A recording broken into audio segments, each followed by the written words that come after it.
is a reason why I have structured this and why the process for us worked in this particular order, where we have to first understand the category and then the consumer, because you need to have a basic understanding of the category before you can go out and talk to the consumers in a meaningful and knowledgeable fashion. So what the category deep dive that we have done in the first two steps do is help us understand the what. So what is happening in the category, what is growing, what is not growing, what are the segments basis the four Ps, which are meaningful, which are large, and which are smaller or not growing as fast. The objective of meeting consumers is to now to understand the why and the how, to understand the consumer's attitude and usage behaviors for this category, and how do the consumers buy this category. So let me spend the next few minutes talking about these in a little bit more detail.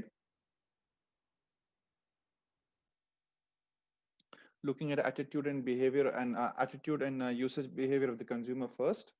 Here we're trying to answer questions like, why does the consumer buy this category? What is the consumer looking for in terms of benefits when he or she is buying this category? And what are the needs and desires that this category addresses? Again, a few examples to illustrate the point.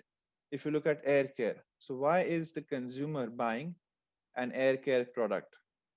Is it to make the home more welcoming when he or she returns home every day after a long, tiring day at work? Is it to create an ambience when they're entertaining guests? Or is it simply to neutralize the odor in the bathroom or the kitchen? Home cleaners. Why is she using specialized home cleaning products? Is it because she has young kids who are crawling on the floor and putting things in their mouth to keep the house clean and safe for them? Is it that she takes pride in having a clean house, even if she doesn't have young kids? Or is she trying to avoid embarrassing situations when she has guests at home? Similarly, beauty products. Is it something that she uses every day to possibly boost her confidence as she steps out and steps out of the house to go to work? Or is it something that she uses on special occasions, on for social events to look beautiful? So you have to try to understand what are the motivations and drivers for the consumer to use the category, and possibly use different products in the category. So obviously, very, very likely, and in most cases, this would be what will be happening is that a lady has her everyday the cosmetic products or brands that she uses on an everyday basis when she is going out to office, stepping out for groceries or whatever it may be.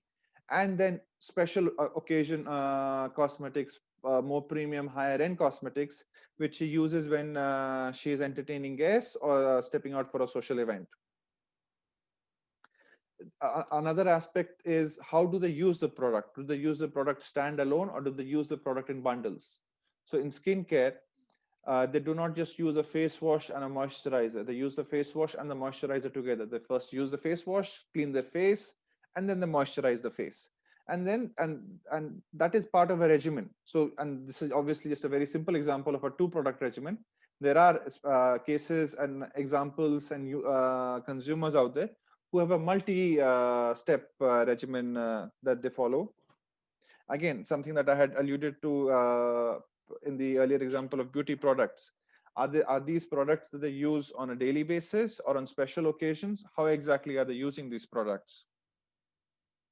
So this is an understanding of the attitude and usage behavior of the consumer.